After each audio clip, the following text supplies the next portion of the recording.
¿Qué tal? ¿Cómo está usted?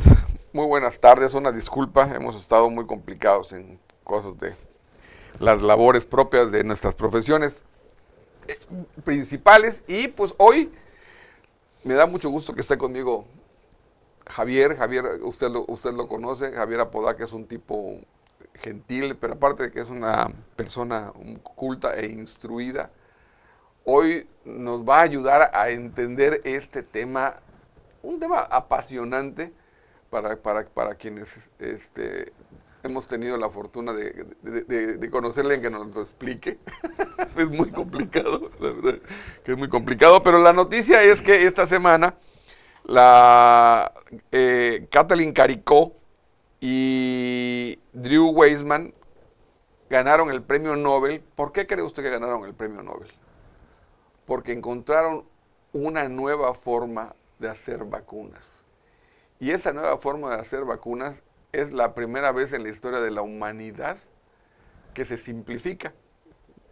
No me crea usted lo que le estoy diciendo, porque la explicación que yo entendí es que era una manera más sencilla de hacer las vacunas, pero no tiene nada de sencilla, tiene mucha complicación. Y Claro, precisamente por eso, como hemos estado platicando con usted en estas cápsulas de los temas de las vacunas, y sobre todo ahorita que el COVID ha tenido un repunte importante en todo así el es. país y en el mundo, pues toma una notoriedad estas mujeres, que eran 13 mujeres que se dedicaron a trabajar en la oscuridad prácticamente con este tema, y que reciben el premio Nobel al esfuerzo, por eso ARN negativo, ¿no? Mensajero, Mensajero, mensajero, mensajero. mensajero, ARN mensajero, que lo desarrollan en Moderna y luego que Pfizer se les Ujú. salía Así es. y da como resultado pues unas de las vacunas diferentes, pero que nos ayudaron mucho a pasar estos años de pandemia.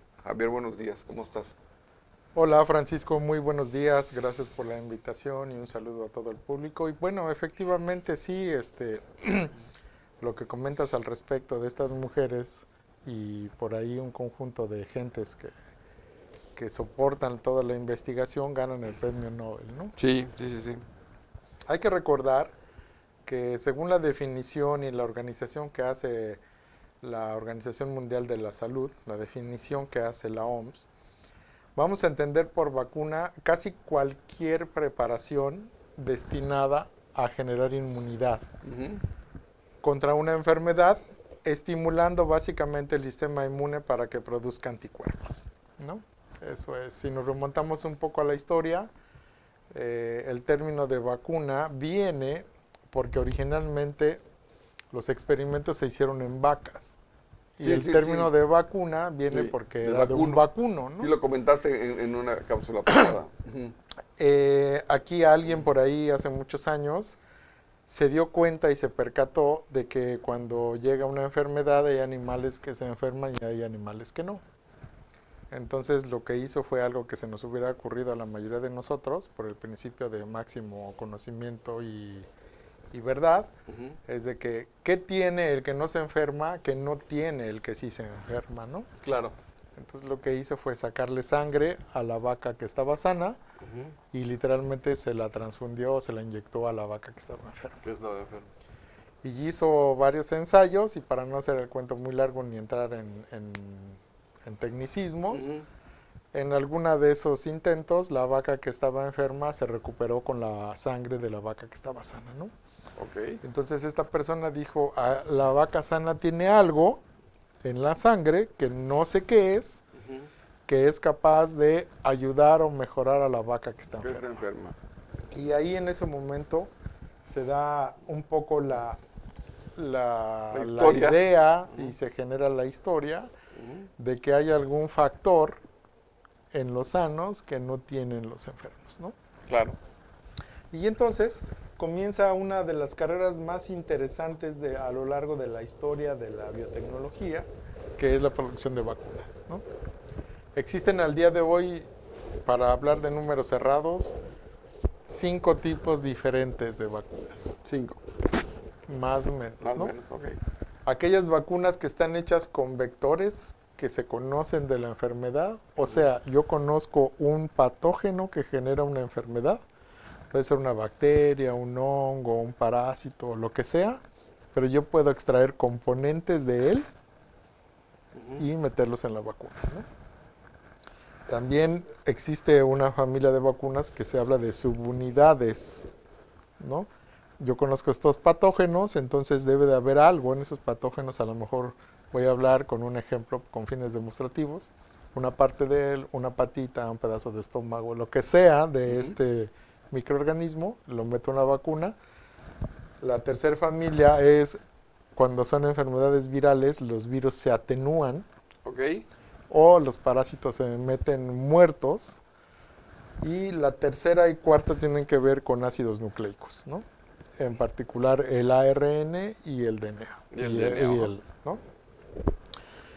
Todos estos tienen la misma función: poner algo dentro de la vacuna que el cuerpo humano reconozca como extraño para poder generar una respuesta inmune. En la mayoría de los casos es una reacción exacerbada. Ok. Porque nunca antes se ha tenido contacto con eso. Con eso. Es por eso que cuando a la mayoría de las personas nos ponen la vacuna, nos dicen le va a dar fiebre, le va a doler, puede ser que se le ponga rojo, puede ser que le dé comezón en el lugar donde se colocó la vacuna. ¿Se inoculó? Porque cuando se inocula se genera una reacción inmunológica. Y la reacción inmunológica es caracterizada en todos los casos por este conjunto de cosas que acabo de decir: fiebre, dolor, picazón, enrojecimiento, ¿no? Cuando yo pongo un pedazo de un microorganismo adentro de la vacuna, pues yo genero ese objeto, ¿no?, que genera esta reacción. Y así pasa con la mayoría de las 5 familias, ¿no?, que acabo de mencionar. ¿Cuál es la diferencial en este momento? Nunca antes en la historia de la humanidad se había trabajado con moléculas tan finas y tan altamente sensibles como los ARNs mensajeros, ¿no? Y en el caso de la vacuna de COVID, que es a partir de RNA mensajero, existe una revolución inmediata en el mundo de la vacunología. De tal forma que hay mucha gente que se cuestiona y se pregunta: ¿cómo puede ser posible que en tan poco tiempo ya tengamos una vacuna? Voy a dar un paso antes y platicarles que dentro de la Organización Mundial de la Salud existe un comité que se le llama un comité de vigilancia global. Y ese comité está integrado por los más doctos personajes en la investigación biomédica: virólogos, bacteriólogos, inmunólogos, que están básicamente vigilando cualquier brote epidemiológico que sucede en cualquier parte del mundo. Y con esto me refiero a que si hay un brote en algún país lejano que no conozcamos, que es de importancia epidemiológica, a través de sus mecanismos tan precarios y tan avanzados como fueran en los diferentes países, se notifica y la OMS tiene evidencia de este brote, ¿no? Y entonces estos amigos, que son muy importantes y que saben mucho, seleccionan y hacen una lista de los principales brotes epidemiológicos que están ocurriendo en el mundo. Y les ponen diferentes categorías, ¿no? Bajo sospecha, importantes, de vigilancia inmediata, etcétera, con diferentes etiquetas, y se cataloga esta lista. Y entonces se tiene referencia de cuál es la prioridad para trabajar dentro del campo biotecnológico, ¿no? Fíjate que estaba yo leyendo lo que dice Weissman del trabajo, y dice que les va a llevar todavía 7 años para tener una vacuna confiable. Eso es muy cierto, y quizá la expectativa es muy breve y muy corta, porque hay que recordar que en el caso del COVID es una pandemia viva, es una pandemia que no ha terminado. Y es un virus mutante, y es un virus que tiene una alta tasa de mutación. Entonces la vacuna que hagamos nosotros ahorita quizá cubra con un porcentaje muy alto, pero en breves meses ese porcentaje va a ir disminuyendo, porque ese virus sigue cambiando. Entonces, hoy tenemos la llave para abrir un coche rojo y resulta que ya no es un coche rojo, sino es una camioneta azul. Claro. Entonces, puede ser que esa llave pues nos funcione y de pura suerte, esa misma llave puede abrir momentáneamente la camioneta, pero no siempre, ¿no? Entonces, lo importante de todo esto es saber que en la vacuna contra COVID existen alrededor de 35 propuestas prototipo técnicas funcionales, y también hay que recordar que ninguna de las vacunas que tuvimos la suerte de aplicarnos estaba liberada para ser utilizada en humanos. Sí. Todas consiguieron de última emergencia avalada por la OMS suficiente evidencia, cualesquiera que fuera, no en humanos, como para poder saber que era segura, confiable y que además era altamente viable, ¿no? Y funcional. Y aquí fíjate que tuvimos una serie de invitaciones a ser voluntarios a que te inocularan algunos medicamentos. Nortec, por ejemplo, sí. Sí, porque parte de lo que estoy viendo ahora de este premio Nobel es que, por ejemplo, la bioquímica húngara, Katalin Karikó, pasó 40 años trabajando en la sombra y desarrollando avances claves para las inyecciones de Moderna y BioNTech. Y Drew Weissman trabajó con ella e hizo posible las terapias a partir del ARN mensajero. Las vacunas de Pfizer o Moderna lo incorporan y no existiría sin que este procedimiento se hubiera probado y hubiera, claro.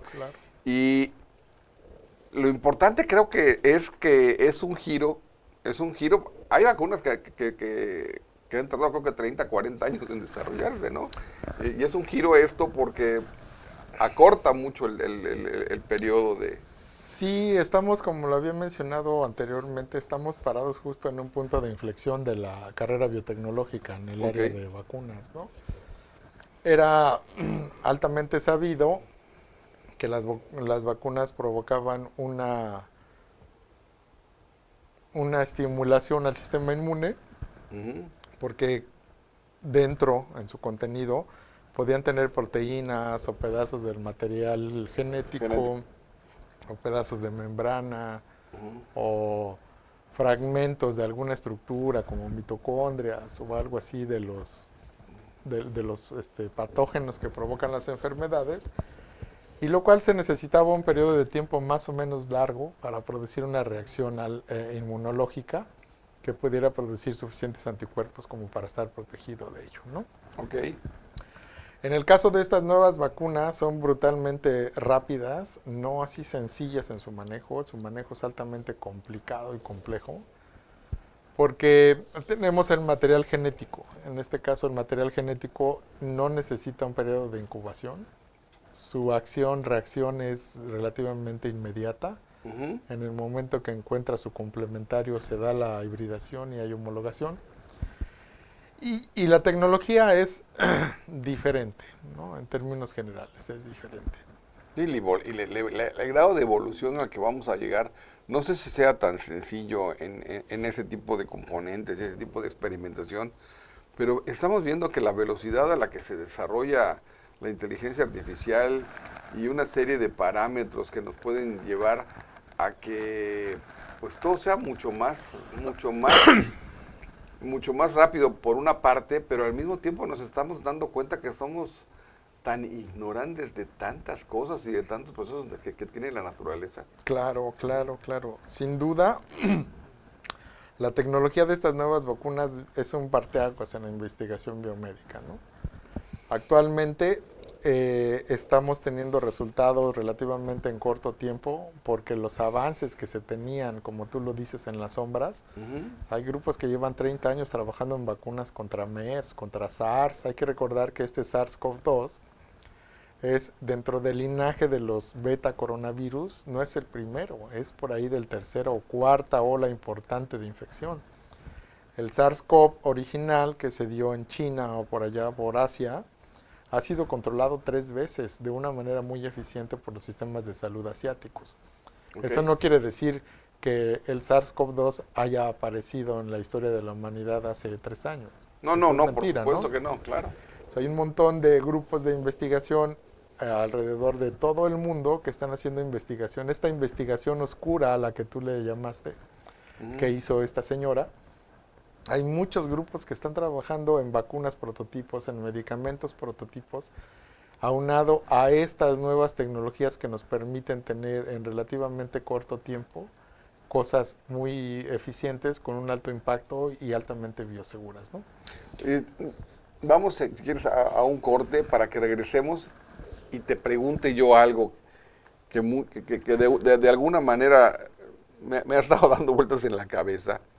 Esos avances tecnológicos, sin embargo, no pueden hacer nada contra virus y bacterias viejos o que ya existían o que desaparecieron y vuelven a aparecer. Creo que esa es una buena, esa es una buena incógnita que valdría la pena que platicáramos regresando de un corte. Claro que sí.